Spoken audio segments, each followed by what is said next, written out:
चलो बच्चों, आज हम लोग इलास्टिसिटी चैप्टर का एमसीक्यू क्वेश्चन करेंगे और इसके जितने फार्मूला यूज हुआ है, जितने फार्मूला का कंसेप्ट है, उसको सारे क्वेश्चन बनाते बनाते सारे फार्मूला हम लोग को याद हो जाएगा और पूरा कंसेप्ट भी एक बार रिवाइज हो जाएगा। तो एमसीक्यू ऐसा चीज़ है जिससे आपको एकदम बारीकी कंसेप्ट को समझा देता है। तो चलिए अब क्वेश्चन शुरू करते हैं। इसमें बहुत सारा कंसेप्ट बीच बीच का आएगा, उसको हम लोग देखेंगे और उसको समझेंगे। चलिए क्वेश्चन लेते हैं। Young's modulus for a perfectly elastic body is. अब यंग्स मॉडुलस क्या होता है? Stress by strain, stress normal stress by strain, एक फॉर्मूला है यंग्स मॉडुलस का। अब चलिए, परफेक्टली इलास्टिक बॉडी जब होता है तो ऐसा बॉडी जिसका यंग्स मॉडुलस जितना ही ज़्यादा होता है उसकी इलास्टिसिटी उतना ही ज़्यादा होती है। तो परफेक्टली इलास्टिक बॉडी की इलास्टिसिटी बहुत ज़्यादा होता है, इसलिए उसमें स्ट्रेस, उसका यंग्स मॉडुलस बहुत ज़्यादा होता है। तो बहुत ज़्यादा होगा और स्ट्रेन बहुत कम होता है, जीरो के बराबर। यानी स्ट्रेन बहुत लार्ज फोर्स लगाएंगे, बहुत लार्ज स्ट्रेस लगाएंगे, यानी वेरी लार्ज तो वेरी स्मॉल से डिवाइड करेंगे तो क्या आएगा? इन्फिनाइट आएगा, इन्फिनिटी आएगा। माने कहने का मतलब हुआ, जो रिजिड बॉडी होगा, परफेक्टली इलास्टिक बॉडी होगा तो उसकी इलास्टिसिटी ज़्यादा होगी, तो उसमें यंग्स मॉडुलस भी ज़्यादा होगा, तो उसमें स्ट्रेस भी ज़्यादा लगेगा और बहुत स्मॉल स्ट्रेन के लिए बहुत ज़्यादा लार्ज फोर्स लगाना पड़ेगा। तो इस हालत में वेरी लार्ज बटा वेरी स्मॉल से हम जब डिवाइड करेंगे तो हमको क्या मिलेगा? इन्फिनाइट मिलेगा, इन्फिनिटी मिलेगा। तो हमारा ऑप्शन क्या होना चाहिए? बी होना चाहिए। तो पहला क्वेश्चन तो हम लोग समझ लिए आसानी से। अब चलिए क्वेश्चन नंबर 2 पढ़ते हैं। ये तीनों क्वेश्चन में से एक क्वेश्चन आपको जरूर पूछ दिया करता है और बहुत ही कंसेप्चुअल चीज़ है ये सब। अब Young's modulus for a perfectly plastic body, तो हमारा ये y इक्वल टू क्या रहेगा? स्ट्रेस बाई स्ट्रेन रहेगा। नॉर्मल स्ट्रेन और लॉन्गिट्यूडनल स्ट्रेन यंग्स मॉडुलस के लिए होता है, लेकिन शॉर्ट में मैंने स्ट्रेस बाई स्ट्रेन लिख दिया। स्ट्रेस का होता है फोर्स बाई एरिया, स्ट्रेन का होता है डेल्टा एल बाई एल। इसको लिखेंगे तो एफ बाई ए और एल ऊपर चला जाएगा, डेल्टा एल नीचे चला आएगा। अब क्या है ना, very small force can produce very large strain, very large extension. यानी एफ होगा टेंस टू 0 तो डेल्टा एल हो जाएगा टेंस टू इन्फिनिटी ना। तो इसमें क्या आएगा? ऊपर में 0 बन जाएगा और नीचे में इन्फिनिटी बन जाएगा, तो आंसर क्या होगा? 0 ही आएगा। तो मैं समझता हूँ कि आपको ये बात बढ़िया से समझ में। अब क्वेश्चन नंबर 3 करेंगे। Shear modulus for liquid. Shear modulus for liquid क्या होता है? तो शियर में क्या होता है? शेप चेंज होता है। तो लिक्विड को शेप चेंज करने के लिए कितना फोर्स लगाना पड़ेगा? बहुत कम फोर्स लगाना पड़ेगा। तो शियर मॉडुलस का फॉर्मूला होता है, इसका सिंबल ईटा कहते हैं। ईटा बराबर होता है एफ बाई ए, यहाँ थीटा। तो इसमें इसको यदि थीटा को लिखेंगे तो डेल्टा एक्स, एफ बराबर ए डेल्टा एक्स, माने जो साइड मूव होता है, यदि कोई सरफेस है यहाँ फोर्स लगाया, इसको और बना देता हूँ इस तरह। अब इसमें फोर्स लगाया इसे टेंजेंशियल, तो इसका एक साइड इधर से भाग गया, माने ओ ए है तो ओ ए कैसा हो जाएगा? ओ ए ऐसे शिफ्ट कर गया ए डैश की जगह पर, यहाँ थीटा एंगल बना, तो इसको डेल्टा एक्स है, इसका एल, तो इसको कहते हैं delta x by L. Theta बराबर क्या कहते हैं? Delta x by L. तो क्या है ना, यहाँ डेल्टा एक्स बाई एल, तो एल ऊपर चला जाएगा। अब देखते हैं शियर स्ट्रेन फॉर लिक्विड में क्या होता है। फोर्स बहुत छोटा लगेगा तो शिफ्ट बहुत बड़ा हो गया, यानी ऊपर में टेंस टू 0 तो नीचे में वेरी लार्ज। तो हमारा आंसर क्या आएगा, 0 आएगा। तो इसका आंसर क्या हो जाएगा, 0। तो मैं समझता हूँ ये तीनों question modulus of rigidity, modulus of elasticity पर है। तो 3 तरह का मॉड्यूलस होता है। अब देख लिए यंग्स में क्या होता है, normal stress by strain, longitudinal strain. Strain के लिए फार्मूला क्या होता है, delta L by L. Normal stress के लिए क्या होता है, एफ बटा A delta L by L, ये फार्मूला होता है। अब ये बल्क मॉड्यूलस में क्या होता है, बल्क मॉड्यूलस जिसको के कहते हैं, इसमें कहते हैं डेल्टा पी और भी, डेल्टा भी क्या है, निगेटिव वॉल्यूम, मैंने वॉल्यूम डिक्रीज हो गया जितना से, बटा भी, ये हो गया। अब शियर स्ट्रेन को एटा कहते हैं, इसको एफ बटा ए और थीटा कहते हैं। तो तीनों मॉड्यूलस ऑफ रिजिडिटी 3 तरह का होता है। इसको समझेंगे तो आगे बहुत सारा क्वेश्चन हम करेंगे। तो मैं समझता हूँ इतना तक आपको कोई परेशानी नहीं हुआ होगा। चलो बच्चों, अब क्वेश्चन नंबर 4 करते हैं, the energy per unit volume. अब इस फार्मूला को, ये डिराइवेशन है तो बहुत शॉर्ट में समझने की कोशिश करेंगे। अब क्या है ना, अब है जब हम किसी वायर को खींचते हैं तो ये नॉर्मल लेंथ है उसका एल, यहाँ से रिजिड सपोर्ट से बांधा हुआ है। तो जैसे जैसे इसकी लंबाई बढ़ती है, यहाँ मान लेते हैं लंबाई है, यहाँ डेल्टा एल है, यहाँ फोर्स, यहाँ पर फोर्स नेचुरल लेंथ में है तो फोर्स 0 है, और जब लेंथ डेल्टा एल हो गया तो फोर्स क्या हो गया, एफ हो गया। तो इस तरह से एवरेज फोर्स लेते हैं। एवरेज फोर्स क्या हुआ, एवरेज फोर्स आपको होता है 0 + F/2, और वर्क डन क्या हो जाएगा, वर्क डन बराबर हो जाएगा F/2 इंटू डेल्टा एल। ये वर्क डन कौन सी में कन्वर्ट हो गया, एनर्जी में कन्वर्ट हो गया। अब एनर्जी बराबर 1/2 F इंटू DL हो गया, जहाँ F क्या है, मैक्सिमम फोर्स अप्लाइड है। जब बॉडी अपना एक्सट्रीम पॉइंट पर गया है तब हमने जितना फोर्स लगाया उसके लिए फार्मूला हो गया।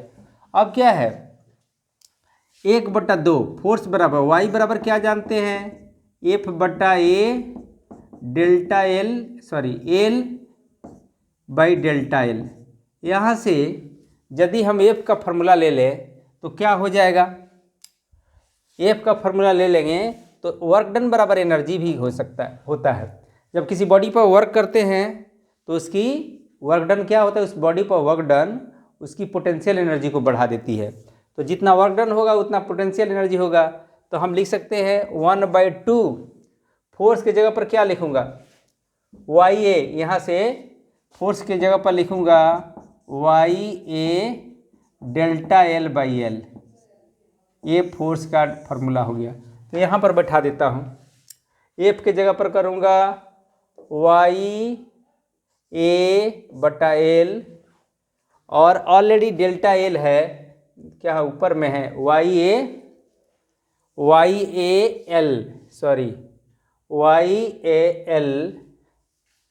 ठीक है, YAL हो गया ऊपर में, YA डेल्टा एल हो गया, YA डेल्टा एल, नीचे में एल हो गया, और क्या है, डेल्टा एल तो हमारे पास एक ठो और है, ये तो फोर्स का वैल्यू हो गया। अब यहाँ से हम क्या लिख सकते हैं, 1/2 y रहने देता हूँ, डेल्टा एल का स्क्वायर, नीचे में एल का स्क्वायर कर देता हूँ, और AL, यहाँ पर एक एल ज़्यादा लिखा हो तो AL से ऊपर में मल्टीप्लाई भी कर दिया। तो एनर्जी पर यूनिट वॉल्यूम है तो ये आ जाएगा इधर U/L, एनर्जी बटा वॉल्यूम, अब 1/2 y इंटू स्ट्रेन का स्क्वायर हो गया। अभी क्वेश्चन को हटाता हूँ, अब यहाँ पर इसकी सॉल्यूशन करूँगा तो क्या आएगा।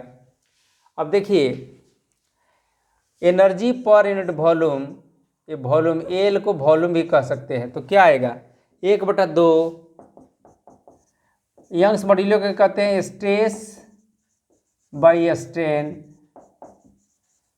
और स्ट्रेन का स्क्वायर है तो स्ट्रेन इंटू स्ट्रेन लिख सकता हूँ, 2 बार जरूर लिख सकता हूँ कि स्ट्रेन स्क्वायर हो जाएगा। अब क्या होगा जी, ये स्ट्रेन से स्ट्रेन कट गया तो एनर्जी पर यूनिट वॉल्यूम के क्या आ गया, 1/2 स्ट्रेस इंटू स्ट्रेन आ गया। तो पूरा डिराइव भी कर दिया आपको ताकि आपको कोई परेशानी नहीं हो। तो ऑप्शन नंबर क्या हो जाएगा, 4 हो जाएगा। अब चलिए क्वेश्चन नंबर 5 जो सिर्फ कंसेप्ट पर आधारित है। अब क्या है ना, ये आपको 2 वायर मिला एक ही मटेरियल का, एक ही यूनिफॉर्म आइडेंटिकल वायर। तो क्या होगा ना, मान लेते हैं ये एल लंबाई का है, इस पर फोर्स लगाया तो इसमें कितना इंक्रीमेंट हुआ, डेल्टा एल हुआ। कितना हुआ, डेल्टा एल, ए फोर्स लगाने से। अब यदि लंबाई हम इसको 2L ले लें, कितना ले लें, 2L, अब फोर्स लगाए उतना ही तो ये बढ़ेगा 2 डेल्टा एल। कितना बढ़ेगा, 2 डेल्टा एल हो जाएगा। मान लेते ये 2L है तो इसकी लंबाई कितना बढ़ेगी, 2 डेल्टा एल। तो दोनों हालत में क्या होगा, देन यंग्स मॉड्यूलस क्या होगा। तो यंग मॉड्यूलस जबकि ये आइडेंटिकल है तो यंग्स मॉड्यूलस क्या होता है, फोर्स बाई एरिया। फोर्स भी सेम है, एरिया भी सेम है, लेकिन 2 डेल्टा एल बटा 2L आ जाएगा। ये दूसरी वायर की स्थिति में। पहली वायर की स्थिति में क्या होगा, F/A और डेल्टा एल बाई एल। तो आप देखोगे इसको भी काटोगे तो वही आएगा, इसके भी काटेंगे तो यही आएगा। तो कहने का मतलब हुआ y का वैल्यू चेंज नहीं हो, यदि सिर्फ लंबाई बढ़ा दिया जाए तो उतना ही फोर्स में उसमें डबल लेंथ का इंक्रीमेंट हो गया, यानी डेल्टा एल बाई एल लंबाई के साथ बढ़े या छोटा था कांस्टेंट रहेगा, यानी चेंज इन लेंथ ये directly proportional to initial length, original length, और इस तरह से वो कांस्टेंट रहेगा। तो मैं समझता हूँ कि ये क्वेश्चन भी आपको बहुत आसानी से समझ में आ गया होगा। इसमें कैलकुलेशन नहीं है, सिर्फ कंसेप्ट है। तो चलिए अब अगला क्वेश्चन करता हूँ और इस क्वेश्चन को मिटा देता हूँ। चलो बच्चों अब क्वेश्चन नंबर 6 करते हैं। अब इसमें क्या है, ए spherical ball contracts in volume by 0.01% when subjected to a normal uniform pressure of 100 atmosphere. The bulk modulus of material in Newton per meter square is। कहने का मतलब वॉल्यूम कॉन्टैक्ट कितना हो जाता है, डेल्टा V बाई V, इसको percentage है ना तो 0.01 इसको फ्रैक्शन में लिखेंगे तो 100 हो गया, और डेसिमल को हटाएंगे तो 1 2, डेसिमल के बाद 2 जीरो है तो यहाँ 2 जीरो कर दिया, यानी डेल्टा V का वैल्यू हो गया 1/10,000। अब क्या है, P का डेल्टा P कितना दिया गया है क्वेश्चन में, 100 एटमॉस्फेयर, तो 100 लिख दिया। एटमॉस्फेयर का मतलब क्या, 1×10⁵ न्यूटन पर मीटर स्क्वायर, ये हो गया। तो हमको बल्क निकालना है, बल्क मॉड्यूलस जिसको K कहते हैं, तो डेल्टा P बटा डेल्टा V बाई V होता है, माइनस साइन होता है, छोड़ दे रहा है इसको। अब क्या है ना, यहाँ पर लिखूँगा 100 × 1×10⁵, डेल्टा P का वैल्यू भर दिया। अब डेल्टा V बाई V का वैल्यू कितना होगा, 1/10⁴ ना, ये ऊपर चला जाएगा तो 100 × 1 को छोड़ देते हैं 10⁵, 10⁴, कितना आया, 4 5 9 2 11, यानी 1×10⁻11 न्यूटन पर मीटर स्क्वायर हो गया। कोई ऑप्शन है तो ये वाला ऑप्शन हो गया। तो मैं समझता हूँ कि इस क्वेश्चन को भी बहुत आसानी से आप समझ गए होंगे। अब चलिए दूसरा क्वेश्चन करते हैं। तो चलो बच्चों अब क्वेश्चन नंबर 7 को देखते हैं। A wire of length L and area of cross section A is made of a material of Young's modulus Y। If the wire is stretch by amount X then work done. अब एक wire है जिसमें extension force लगाया तो extension कितना हुआ, delta X हो गया। तो आपने देखा था जो वर्क डन बराबर क्या होता है, 1/2 force into delta x. Force का वैल्यू क्या होता है, तो क्या कि वाई बराबर होता है फोर्स पर यूनिट एरिया और डेल्टा एक्स बाई एक्स, ये होता है। तो आप यहाँ से फोर्स को रिप्लेस करना चाहेंगे तो वाई के रूप में, क्या कि वाई के रूप में है, फोर्स नहीं रखना है, तो हम क्या करेंगे, इसको थोड़ा सा फोर्स बाई ए, नीचे में हो जाएगा डेल्टा एक्स, ऊपर में हो जाएगा एक्स, ये चीज़ को रिप्लेस कर दूंगा तो हमारा आंसर आ जाएगा। ये वर्क डन कौन सी में कन्वर्ट हो जाएगा, तो एनर्जी में कन्वर्ट हो जाएगा, एनर्जी में कन्वर्ट हो जाएगा ना। तो चलिए फोर्स को क्या जगह पर क्या लिखूँगा, फोर्स की जगह पर लिखूँगा ए वाई ए डेल्टा एक्स बट्टा एक्स। अब क्या है, एक्स का मतलब यहाँ पर टोटल लेंथ है तो ये लिख दिया। कोई फार्मूला मिल रहा है क्या, 1/2L, ठीक है, वाई ए एक्स, एक्स यहाँ पर डेल्टा एक्स नहीं है, एक्स माना है, एल माना है, इसको एक्स माना है, एक्सटेंशन को एल माना है, तो एल ऊपर चल जाएगा, डेल्टा एक्स, एक्स इधर रहेगा। तो मैं यहाँ पर बैठाऊँगा वाई के जगह पर, तो वाई ए एक्स और नीचे में एल, कौन सा फार्मूला मिल रहा है, वाई ए एक्स बट्टा एल, ये बी नंबर फार्मूला मिल रहा है। तो मैं समझता हूँ कि धीरे धीरे और 20-25 वो क्वेश्चन आप कर लेते हैं तो सारा फार्मूला याद हो जाता है। तो MCQ is very good device for memorise the all formula और ए कंसेप्ट। तो you should, after reading the chapter properly, you should do some MCQ question, must you should do some MCQ question. That's why you will get proper idea about that chapter and you can do also derivation. आप derivation भी कर पाओगे, बहुत सारा question को numerical भी बना पाओगे, ताकि तब तक आपको बहुत सारा फार्मूला को रिमाइंड हो जाता है। तो मैं इसी आशा के साथ रंजीत सिंह, जय हिंद जय भारत। तो हमारे चैनल को सब्सक्राइब करना मत भूलिए, ज़रूर सब्सक्राइब कीजिए। Thank you. चलो बच्चों, आज हम लोग बहुत सारे न्यूमेरिकल बना रहे हैं, बहुत सारे MCQ क्वेश्चन बना रहे हैं, properties of the mechanical properties of the solids के बारे से रिलेटेड क्वेश्चन। तो चलिए एक क्वेश्चन, अगला क्वेश्चन क्या है इसको पहले पढ़ते हैं, समझते हैं, उसके बाद इसको करते हैं। इसमें है bulk modulus of water is इतना metre, the change in pressure required to increase the density by 0.1%। अब कह रहा ना जे, इसमें क्वेश्चन क्या पूछ रहा है, द चेंज इन प्रेशर, पहले लिख दीजिए, आपको निकालना है change in pressure, delta P बराबर क्या होगा। अब बल्क मॉड्यूलस दिया हुआ, के का वैल्यू दिया हुआ कितना, 2 × 10⁹। प्रेशर कितना, डेंसिटी कितना इंक्रीज हो रहा है, तो हमको डेंसिटी से तो लेना देना नहीं है। हमारा फार्मूला क्या होता है, K = delta P delta V by V, change in pressure बटा वॉल्यूमेट्रिक स्ट्रेन, मतलब चेंज इन वॉल्यूम बटा ओरिजिनल वॉल्यूम। यहाँ हमको डेंसिटी से रिलेटेड कोई फार्मूला नहीं है। अब हमको डेंसिटी में चेंज दिया हुआ है, तो वॉल्यूम में चेंज कैसे हुआ इसको समझना पड़ेगा, इसको निकालना पड़ेगा। तो सबसे पहले मैं फार्मूला लिखता हूँ, जो वॉल्यूम बराबर क्या होता है, मास इंटू डेंसिटी। ये मान लिया जो वॉल्यूम V1 है, मास m है, डेंसिटी कितना है, ρ1 है।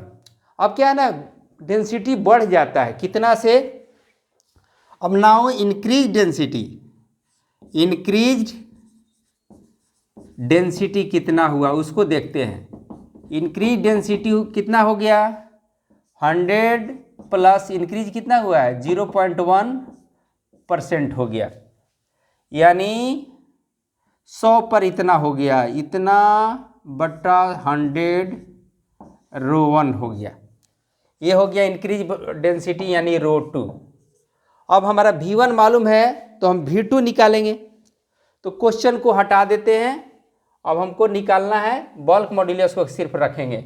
बल्क मॉड्यूलस क्या है लिख दिया है कि नहीं, बल्क मॉड्यूलस भी लिख चुके हैं। तो क्वेश्चन को हटा देते हैं और यहाँ पर सॉल्यूशन करेंगे। अब हमारा एमसीक्यू क्वेश्चन में ऑप्शन भी दिया हुआ है, उसको भी ध्यान देंगे, ऑप्शन को भी लिखेंगे और उसमें से चूज करें। पहले तो सॉल्यूशन निकाल लें। अब क्या है ना, अब आपको V2 माइनस V1 निकालोगे तो डेल्टा V आएगा। तो डेल्टा V आएगा तो V2 कितना है, V2 है, चाहे डेल्टा V1 भी लिख देता हूं, और इससे होगा क्या निकलेगा, delta V by V1, change in, ये है आपको ओरिजिनल वॉल्यूम ना, से कितना चेंज, यही निकालना है। तो हमारा V2 के जगह पर क्या होगा, मास बाई डेंसिटी ना, ρ2। V1 के जगह पर क्या होगा, मास इंटू ρ1 और डिवाइडेड बाई मास इंटू ρ1 इन होगा। अब हम m तो कॉमन ले लेता हूँ, अब क्या होगा, m कॉमन लूँगा, अभी रहने देता हूँ। m डेंसिटी को R2 को क्या मान लिया हो, यहाँ पर लिखा हूँ 100.1 बटा 100, ये क्या हो जाएगा, ρ1 हो गया। और तो इसमें क्या, इसको थोड़ा और कैलकुलेट कर लेता हूँ, ये 100 ऊपर चल जाएगा तो m इंटू 100 कर दूंगा, और ये 100 को नीचे ही रहने, ये हटा देता हूँ, ठीक है। ये हमारा हो गया m ρ2। अब क्या है ना, m by ρ1 by m by ρ1 यही न है।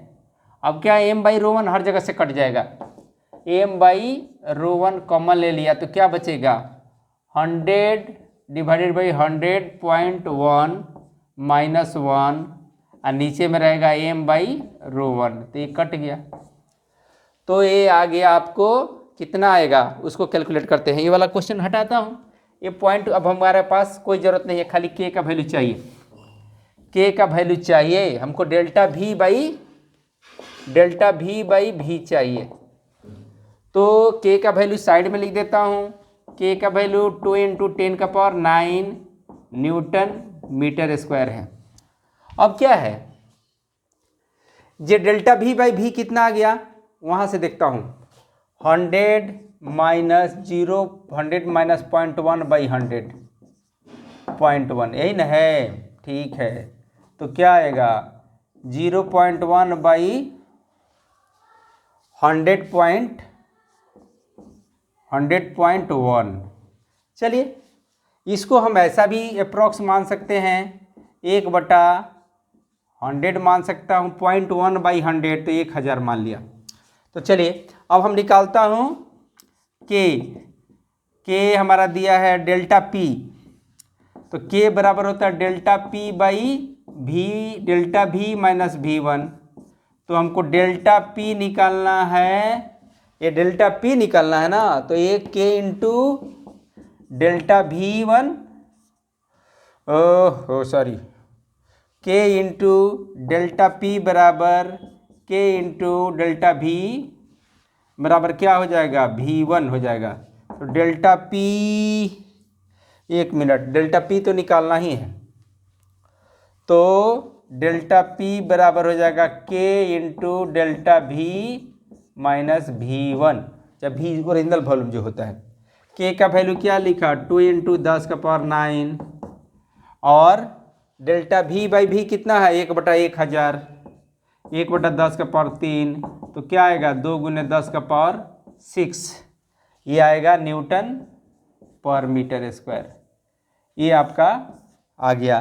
तो ऑलरेडी जो जितना ऑप्शन दिया हो, अब ऑप्शन में क्या दिया है उसको देखते हैं। एक क्वेश्चन बहुत ही इंपॉर्टेंट है, बहुत ही बड़े बच्चे इसमें बहुत ही मिस्टेक करते हैं, घबरा जाते हैं और नहीं बना पाते हैं, क्योंकि उसको तो वॉल्यूम की डेंसिटी चेंज मालूम पर रहता है, यहाँ डेंसिटी पर दे दिया। तो क्वेश्चन बनाने के लिए थोड़ा सा सावधानी बरतना पड़ता है। तो ऑप्शन दिया है 2 × 10⁻11 न्यूटन पर मीटर स्क्वायर, बी ऑप्शन है 2 × 10⁻6 न्यूटन मीटर स्क्वायर, उसके बाद लिखा है सी 3 × 10⁸ न्यूटन पर मीटर स्क्वायर, डी नॉट तो आपका आंसर क्या होगा, ये वाला आंसर हो जाएगा, ऑप्शन हो जाएगा। चलिए, तो मैं समझता हूँ कि थोड़ा सा फार्मूला का एनालिसिस करना ज़रूरी है। थोड़ा सा MCQ क्वेश्चन आपके बुक में जो दिया हो उसको बनाइए, फार्मूला को यूज कीजिए, और नहीं बने तो ये सब हमारे द्वारा जो बहुत मेन फार्मूला बेस्ड क्वेश्चन है वो मैं आपको बना दिया हूँ। यदि इसको आप देख लेंगे तो सारा क्वेश्चन आपका बुक का भी बन जाएगा, और मेन क्वेश्चन जो एग्जाम में आता है वो सारे आप बना देंगे, और सारे फार्मूला आपको रिवाइज हो जाएगा। तो ये सब क्वेश्चन आपको देखना चाहिए। The bulk modulus of rubber is इतना, बल्क मॉड्यूलस यानी के का वैल्यू आपको दिया हुआ है कितना, 9 × 10⁸ न्यूटन पर मीटर स्क्वायर, ठीक है। To what depth a rubber ball be taken in a lake so that its volume decrease by 0.1%, यानी डेल्टा V बाई V कितना है 0.1%, 0.1/100, तो डेसिमल को हटाओगे तो 1/1000 हो गया, ठीक है। अब है प्रेशर का वैल्यू क्या होगा, डेल्टा P बराबर होता है ρGH, ठीक है। तो डेल्टा P का फॉर्मूला बराबर क्या होगा, यंग्स मॉड्यूलस में K बराबर होता है डेल्टा P, और यहाँ पर डेल्टा V/V, तो डेल्टा P बराबर K × डेल्टा V/V, यही ना हुआ। इसे क्रॉस मल्टीप्लाई कर दिया तो ये हो गया। थोड़ा बहुत आपको मैथ तो आता ही है, तो इसमें हमको लगता है जो 11 के बच्चों के लिए कोई ज़्यादा टफ वर्क नहीं है। अब क्या है ना, डेल्टा P के जगह पर लिखेंगे वाटर की डेंसिटी कितना 1000 kg, G का वैल्यू लिख देता हूँ 10 अप्रॉक्स, H का वैल्यू रखने देता हूँ, K का वैल्यू क्वेश्चन में ऑलरेडी दिया हुआ है, क्या है 9.1 10⁸, डेल्टा V का वैल्यू दिया हुआ है कितना 1/1000, 1/10⁻3, तो हमारा कैलकुलेशन चाहिए ना, ये 10⁻4 कर दें H, ये 9.1 10⁻, माइनस हो गया 5, ये 10⁻, नीचे चला गया 4 ना। अब क्या होगा, ये हो गया 9.1 × 10⁻5 में से 4 गया तो 10, तो 910 मीटर हो रहा है। अब मैं एक बार क्वेश्चन को चेक कर लेता हूँ ये कहीं कोई मिस्टेक तो नहीं है। ये ठीक है, K का वैल्यू ये है, डेल्टा V का वैल्यू 0.1% है, 0/1/100 है, डेसिमल के चलते एक जीरो और आ गया। अब डेल्टा P K बराबर एक फार्मूला होता है चेंज इन प्रेशर बराबर वॉल्यूमेट्रिक स्ट्रेन, तो डेल्टा P निकालना है तो क्रॉस वॉल्यूम, K का वैल्यू 9.8, डेल्टा V/V का वैल्यू कितना हुआ 1/10(3), ये होता है प्रेशर किसके चलते हुआ, डेप्थ के चलते, तो ρGH। पानी की डेंसिटी कितना लेना है 1000 लेते हैं, G का वैल्यू 10 लेते हैं, H लिखते हैं, तो क्या है 10⁻5 10⁻4, तो इस मैं समझता हूँ ये आंसर भी आपको सही आ गया। यहाँ पर 9 से 10 नहीं 91 देखते हैं, वो 9.1 × 10, तो डेसिमल यहाँ जाएगा 91 मीटर। हम G का वैल्यू यदि 9.8 लेंगे तो ये लगभग 100 मीटर के बराबर हो जाएगा। तो चलिए, जैसा क्वेश्चन है उस तरह का मैंने इसको बना दिया। अब चलते हैं नेक्स्ट क्वेश्चन की तरफ। अब क्या है ना, क्वेश्चन नंबर 10 को पढ़ते हैं।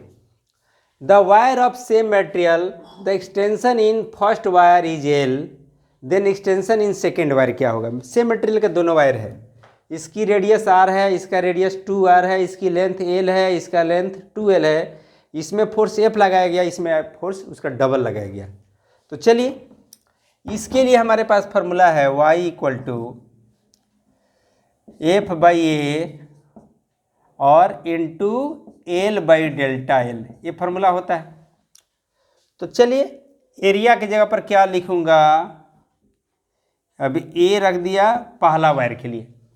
जब रेडियस डबल होगा, एरिया है हमारा πr² A1, A2 क्या हो जाएगा πr 2r का स्क्वायर ना, तो πr² × 4, यानी ये 4a, इसको a मानते हैं तो इसको क्या मानूंगा, 4a मानूंगा।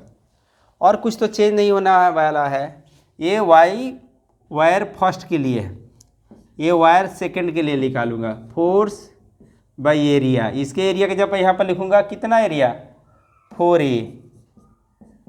एल के जगह पर क्या लिखूंगा, 2l। और डेल्टा एल के जगह पर क्या लिखूंगा, ये तो हमको मालूम नहीं है, तो डेल्टा एल 2।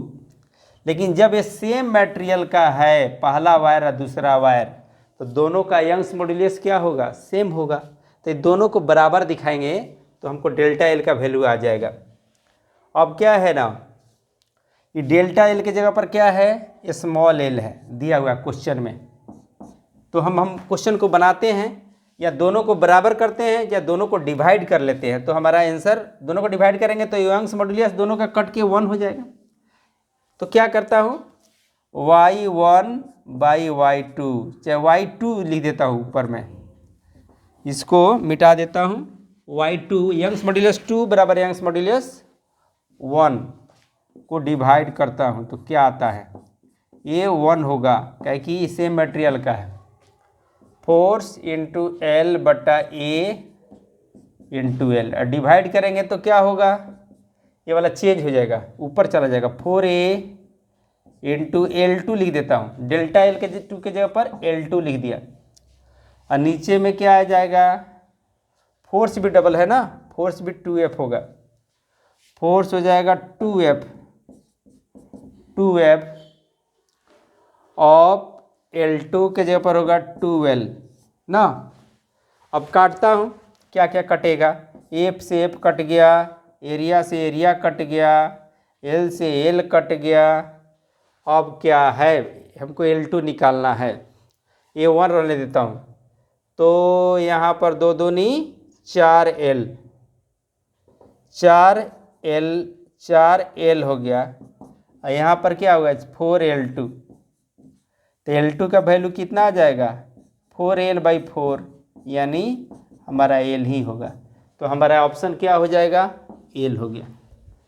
अब इसमें सब कुछ डबल डबल हो गया, रेडियस भी डबल हो गया, लेंथ भी डबल हो गया, फोर्स भी डबल हो गया, तो एक्सटेंशन भी सेम आएगा। अब चलिए क्वेश्चन नंबर ये 10 था, अगर 11। चलो अब हम क्वेश्चन नंबर 11 करते हैं। बच्चे भी इस तरह के क्वेश्चन में थोड़ा सा कंफ्यूज होते हैं, वैसा ही क्वेश्चन मैं उठा रहा हूँ। The compressibility of water is 4 × 10⁵ per unit atmospheric pressure. यहाँ unit per unit atmospheric pressure है, यहाँ पर भी 100 क्या लिखा है, मैंने दूसरा कंडीशंस में प्रेशर इतना करेंगे तो क्या होगा। तो हमारा एटमॉस्फेयर के लिए दूसरा काम नहीं करना है, 1 एटमॉस्फेयर है तो यहाँ पर 100 एटमॉस्फेयर पे है, मैंने 1 के जगह पर 100 होगा तो क्या चेंज आएगा। तो चलिए, कंप्रेसिबिलिटी क्या होता है, K = 1/कंप्रेसिबिलिटी। तो पहले हम K निकाल लेता हूँ, कंप्रेसिबिलिटी। तो ये K का वैल्यू क्या होगा, 1/4 × 10⁻⁵, यानी 1/4 10⁵ प्लस में हो गया 5A पर एटमॉस्फेयर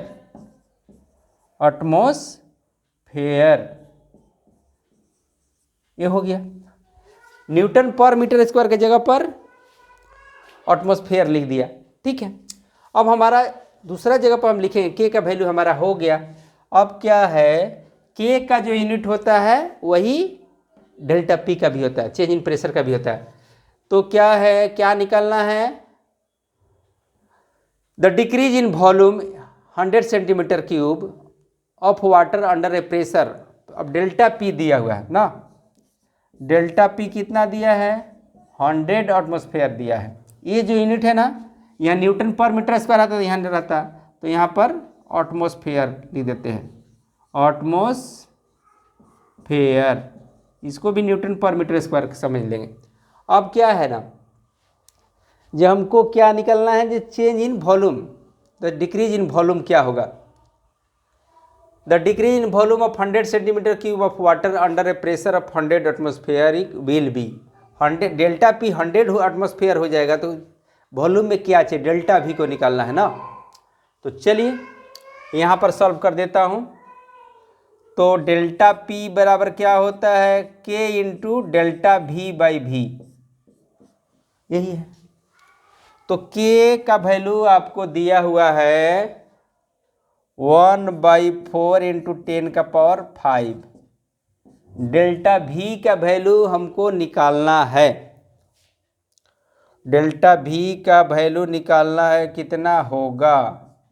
अब वी का वैल्यू है कितना, ओ 100, ठीक है। तो डेल्टा पी का मतलब हमको निकालना है, यहाँ पर डेल्टा वी, ठीक है, यहाँ पर भी 100 है और 100 एटमॉस्फेयर पर एक प्रेशर है, ठीक है। अब इस कैलकुलेशन को हम सॉल्व करते हैं तो मेरा काम हो जाएगा।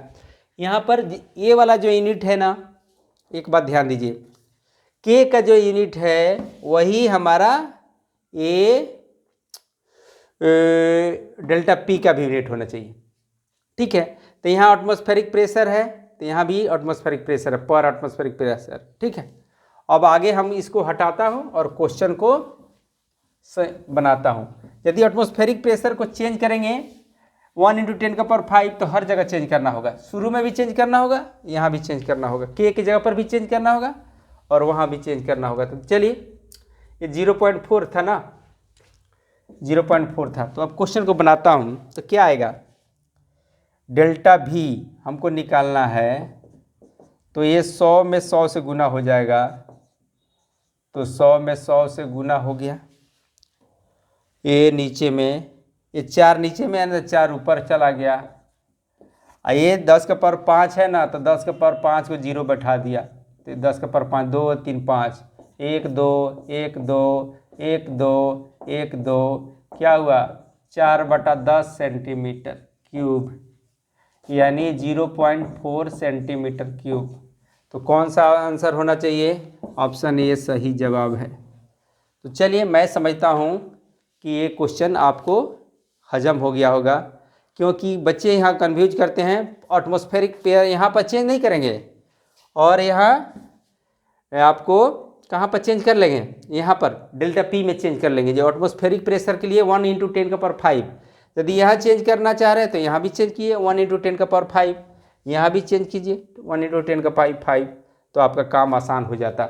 नहीं तो यहाँ पर जो यूनिट है ना, के का यूनिट है ना, वही यूनिट हमको रखना पड़ता है प्रेशर का भी। तो चलिए ये क्वेश्चन तो आपको समझ में आ गया होगा। अब अदर क्वेश्चन करते हैं। चलो अब 2 क्वेश्चन हैं 12 और 13। 2 exactly similar wire of steel and copper wire stretched by equal forces, माने एक स्टील का वायर है और एक कॉपर का वायर है, दोनों को और सिमिलर है, माने उसके area of cross section same है, लेंथ सेम है, तो उस पर इक्वल फोर्स लगा रहे हैं, तो दोनों में स्ट्रेच जो होगा वो किस रेशियो में होगा। तो इतना जानिए, जे YS बराबर क्या होता है, force into force by area I delta L by elongation, LS लिख दिया। तो फोर्स भी सेम लगा रहे हैं, लेंथ भी सेम है, ए भी सेम है। अब क्या है ना, Y कॉपर के लिए क्या होगा, फोर्स उस पर सेम लगाएंगे, लेंथ भी सेम है, एरिया ऑफ क्रॉस सेक्शन है LC है। तो देख रहे हैं यहाँ पर YS क्या है, YS जो है इन्वर्सली प्रोपोर्शनल टू LS है ना। तो इस तरह से इसका जो रेशियो रहेगा ना, क्वेश्चन को हटा देता हूँ और यहाँ पर बनाऊंगा क्वेश्चन। तो हमको LS/LC निकालना है, मैंने कॉपर का एलोंगेशन और इसका। तो क्या करता हूँ, दोनों को डिवाइड कर देता हूँ, तो क्या आता है देखिए, हम YC/YS कर देता हूँ, क्योंकि हमारा LS/LC निकालना है, तो इसका रेसिप्रोकल आएगा। तो YC का वैल्यू क्या है, FL/A, एक जगह रखता हूँ, और नीचे में आएगा 1/LC, अब नीचे में डिवाइड करता हूँ एफ एल बाई ए, ये दोनों में सेम है, 1/LS लिखता हूँ। तो ये कट गया, ये रिवर्स हो जाएगा तो क्या होगा 1/LC इंटू LS/1, यानी LS/LC ये निकालना है हमको, YC/YS करना है। तो YC कितना है, YC कॉपर का हमको क्वेश्चन में देखना पड़ेगा। क्वेश्चन तो मिटा दिया हो ना, क्वेश्चन मिटा दिया हूँ, तो आपको देखना पड़ेगा क्या है। तो एक्चुअली क्वेश्चन को मैं हटा दिया हूँ। तो एक होता था LS वाला 20 गुने 10 का पावर 8, ये होता था 12 गुने 10 का पावर 8। तो क्या आंसर आना चाहिए, तो ये कट जाएगा। तो LS का हमको क्या YC लिखना है ना, ठीक है। तो ये 12 होता है, कॉपर का 12, इसका 20। ऊपर यंग्स मॉड्यूलस ऑफ कॉपर का कम होता है, स्टील का ज़्यादा होता है। तो काटेंगे 4 से, तो 4 3 12, 4 5 20, तो 3/4 5। हमारा आंसर क्या हो गया, 3/5, ऑप्शन ए हो गया। तो इसमें कोई ज़्यादा दिक्कत की बात नहीं है। YS करोगे तो उसका जो लेंथ का होगा ना, एक्सटेंशन का रेसिप्रोकल उल्टा हो जाता है। जब सेम मटेरियल का सेम सिमिलर वायर होगा तो माने जिसका क्या करेंगे, कन्फिग्रेशन सेम होगा, लेंथ, क्रॉस सेक्शन एरिया ये सब सेम होगा, तो रिवर्स हो जाएगा। What is the pressure required to reduce the given volume of water by 1%। अब क्या वॉल्यूम को हमको चेंज करना है 1/ΔV/V कितना होगा, 1/100 करना है। तो K मालूम है, तो ΔP बराबर होता है K इंटू ΔV/V। फार्मूला आपको यदि मालूम है, K बराबर क्या होता है, ΔP/K बराबर, ये फार्मूला आपको मालूम है। जैसे K बराबर क्या लिखते हैं, कंप्रेसिबिलिटी बराबर क्या होता है, ΔP/ΔV/V, यही ना होता है, ये फार्मूला है। तो ये वाला इंटू में जाएगा यहाँ, तो ये ΔP हो जाएगा। तो चलिए K का वैल्यू क्या दिया हुआ है, 2 इंटू 10 का पावर 8, ΔV बराबर कितना है 1/100, 1% है ना, तो क्या हो जाएगा 2 इंटू 10 का पावर 6 न्यूटन पर मीटर स्क्वायर। अब ऑप्शन कोई भी दिया हो तो हमारा आंसर तो यही ना आएगा। ये तो बहुत आसान क्वेश्चन था। अब चलिए दूसरा क्वेश्चन लेता हूँ। चलो अब हम लोग क्वेश्चन नंबर 14 करते हैं। 2 wire of the same length and material are stretched by the same force. If the radius of the wire are in the ratio 1:2, what is the ratio of elongation produced? अब क्या है ना, elongation produced का ratio निकालना है। तो 2 wire of the same length है, same material same है, तो उसका यंग्स मॉड्यूलस क्या होगा, सेम होगा। तो क्वेश्चन तो हमको समझ में आ गया, उसका कौन सी का रेशियो है, रेडियाई का रेशियो दिया हुआ है। Radii of the wires in the ratio 1:2, तो एलोंगेशन क्या क्या रेशियो होगा। तो क्वेश्चन मिटाता हूँ और यहाँ पर क्वेश्चन को बनाऊंगा। अब क्या है ना, 2 वायर है, सेम मटेरियल का है, सेम लेंथ का है, सेम फोर्स अप्लाई किया जा रहा है। अब यहाँ पर तो उसमें एलोंगेशन जो प्रोड्यूस होगा वो बताना है। तो चलिए आपको वाई पहला वायर का निकालता हूँ, FL A ΔL। अब पहला का एरिया को मानता हूँ πr², A1 को A1 है, A2 को क्या मानेंगे π2r का स्क्वायर, यानी π4r², यानी πr² इंटू 4। इसका हो जाएगा, पहला वायर का हो गया। अब दूसरा वायर के लिए Y1 Y2, FL 4A कर दिया ना, A2 क्या हो गया, ये πr² को A मान लिया, 4 से मल्टीप्लाई किया, 4A कर दिया, ये ΔL कर दिया, ΔL1 है ΔL2। तो ये दोनों जब बराबर है तो दोनों को बराबर करता हूँ, तो दोनों को बराबर करूँगा तो F L A delta L1 F L 4A delta L2 कर देता हूँ। एफ एल कट गया, एफ एल कट गया, ए कट गया, ए कट गया। अब क्या होगा, यहाँ पर देखिएगा ए डेल्टा L1 ऊपर उधर ले जाता हूँ, 4 को इधर लाता हूँ, तो 4/1 हो जाएगा delta L1 by delta L2। यानी दोनों का एलोंगिनेशन का क्या हो गया, delta L1 to delta L2 का रेशियो क्या होगा, 4:1 हो जाएगा। तो हमारा ऑप्शन क्या हो गया, ये हो गया। तो इसको थोड़ा किचपिच लग रहा होगा, तो आप दोनों को बराबर करो ना, ये दोनों को बराबर करेंगे तो आपका आंसर आ जाएगा। फिर से एक बार दिखा देता हूँ ताकि आपको क्लियर दिखे। ये सेम मटेरियल का है तो Young's modulus of elasticity same होगा, तो दोनों को दिखाऊंगा। एफ एल ए, इसको delta L1 F L A, इसका डायमीटर बढ़ गया ना, रेडियस डबल हो गया तो एरिया 4 टाइम्स हो गया, 4A delta L2। F L cut गया, ए कट गया।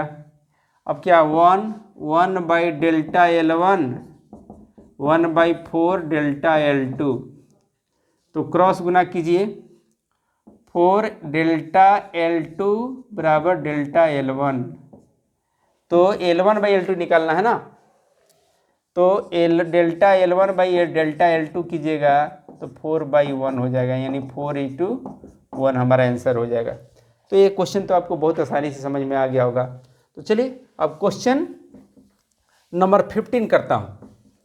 मैं क्वेश्चन जितना किया हूँ ना, इतना ही क्वेश्चन आप हर चैप्टर से कर लीजिएगा, तो आपको एग्ज़ाम में, जैसे बोर्ड लेवल का एग्ज़ाम में, नीट का एग्ज़ाम में भी थोड़ा सा और हल्का मेहनत करना होगा, तो आप सारे क्वेश्चन को बना लेंगे।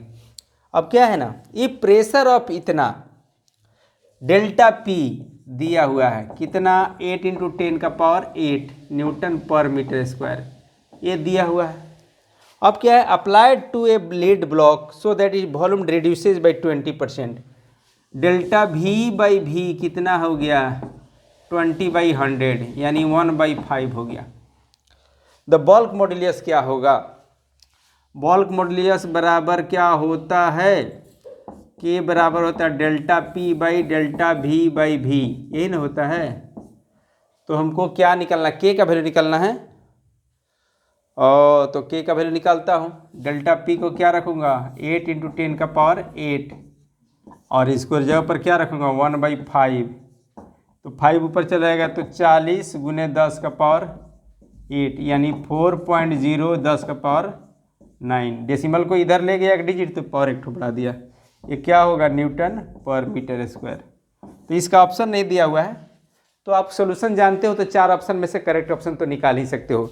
तो मैं समझता हूँ कि इतना क्वेश्चन आप यदि कर लेते हो, हर चैप्टर का 30-30 क्वेश्चन आप बढ़िया से कर लेते हैं, फार्मूला बेस्ड क्वेश्चन, और चैप्टर को 2-3 बार पढ़ लेते हैं, तो मैं नहीं समझता हूँ कि जितना MCQ क्वेश्चन है, जितना न्यूमेरिकल आपसे पूछा जाएगा वो छूटने वाला है। कुछ लॉन्ग टाइप का, मैं सिंपल इसमें MCQ में छोटा न्यूमेरिकल तो आ जाता है, लेकिन लॉन्ग न्यूमेरिकल नहीं आता है, तो उसके लिए कुछ एक्स्ट्रा करना होगा। तो चलिए, मैं समझता हूँ कि मेरा बताया हुआ जो पार्ट है MCQ mechanical property of solids का बहुत अच्छा तरह से समझ में आ गया होगा, बहुत सारे फार्मूला आपको दिमाग में सेट हो गए होंगे। तो मैं समझता हूँ कि आपको बहुत अच्छा पसंद आया होगा। तो हमारे ये वीडियो को, चैनल को लाइक कीजिए, सब्सक्राइब करना कभी मत भूलिए और इससे लाभ उठाइए। Thank you.